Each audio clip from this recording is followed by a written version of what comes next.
Last 25 minute Messi D মারিয়ার ভূমিকায় খেলে লড়াইটা আর্জেন্টিনার জন্য সহজ হবে না। মেসিকে মাফিয়া বলতে পারেন, পুরো পৃথিবীর ফুটবল বিশ্বের মাফিয়া বলতে পারেন। সুইজারল্যান্ডের খেলোয়াড়দের শারীরিক ভাষা, হাইট, ওয়েট যাই বলেন না কেন, আর্জেন্টিনা যে প্লেয়াররা আছে একটু হইলেও তাদের থেকে দুর্বল। যদিও ট্যাকটিক্স এবং টেকনিকের দিক থেকে আর্জেন্টিনা অনেক এগিয়ে, বিশেষ করে তাদের একজন মেসি আছে, মানে আমাদের একজন মেসি আছে। মেসি মনে করেন পুরো মাঠে 45টা থেকে 50টা মানে বলের সাথে তার পায়ে কানেক্ট করবে। অন্যান্য প্লেয়াররা দেখেন 80, 90 বা 100টার উপরে পাস দেয়, সেখানে মেসি কিন্তু 45টার উপরে সীমাবদ্ধ থাকে। মেসি এখন আর ওই শরীরে বা ধাক্কাধাক্কি করে খেলে না, মেসি এখন খেলে গেমে, মানে প্ল্যানিংয়ে।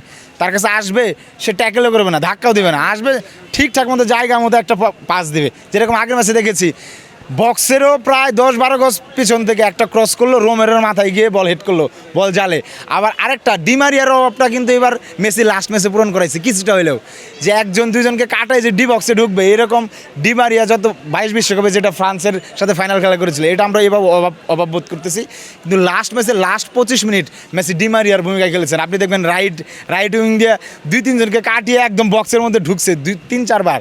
আর ঢোকার ফলশ্রুতিতে একটা বল কিন্তু পাইছে, ওই একটা কারণেই এবার আর্জেন্টিনা আগে গেছে। তবে আমি সমীকরণ যেটা মনে হচ্ছে 55 থাকবে আর্জেন্টিনার পক্ষে, 45% থাকবে অপোজিট দলের পক্ষে। তবে লড়াইটা আর্জেন্টিনার জন্য সহজ হবে না। অ্যাজ আর্জেন্টাইন ফ্যান হিসাবে আমরা শেষ পর্যন্ত দেখতে চাই যে আর্জেন্টিনার খেলাটা এই কোয়ার্টারে না থেমে থাকুক, তারা সেমিফাইনাল জিতুক, ফাইনাল যাক এবং আরেকটা শিরোপা মেসির কাছে যাক। শিরোপা না পেলেও বা সেমিফাইনালে হেরে গেলেও বা এই খেলা হেরে গেলেও আমাদের মন খারাপ নাই, কারণ আমাদের আর পাওয়ার কিছু নেই। আমাদের জীবদ্দশায় অনেক দিন পর আমরা মেসিকে 2022 সালে ট্রফি নিতে দেখেছি। তবে ব্রাজিল থাকলে আর একটু মজা লাগতো। ফিফার মাফিয়া বলতে কিছু হয় না, যারা এই কথাগুলো বলেন তারা অযৌক্তিক কথা বলেন এবং না জেনে না বুঝে। ওই যে একটা ভিডিও ভাইরাল হইলো না, যে ভাই আর্জেন্টিনার ম্যাচের মাঝামাঝি লাস্ট 15-20 মিনিটে বাংলাদেশ থেকেও আমি ভাই বিকাশে অনেক টাকা পাঠাইছি। ওই বিষয়টা উনি মূলত চোখে আঙুলতে দেখাই দিছে। এটা হয় না কখনো যে টাকা দিয়ে ম্যাচ কিনেছে বা মেসিকে মাফিয়া বলা হচ্ছে। মেসিকে, হ্যাঁ আপনি মেসিকে মাফিয়া বলতে পারেন, পুরো পৃথিবীর ফুটবল বিশ্বের মাফিয়া বলতে পারেন। একমাত্র মাফিয়া সে মাঠে তার পায়ের কারিশমা দেখিয়ে, গোল দেখিয়ে, হ্যাঁ তার শিরোপা দেখিয়ে, তার এই 39 বছর বয়সে আপনি বিশ্বকাপের মতো একটা মঞ্চে কোয়ার্টার ফাইনালের আগ পর্যন্ত 8টা গোল করেছেন, একে আছেন।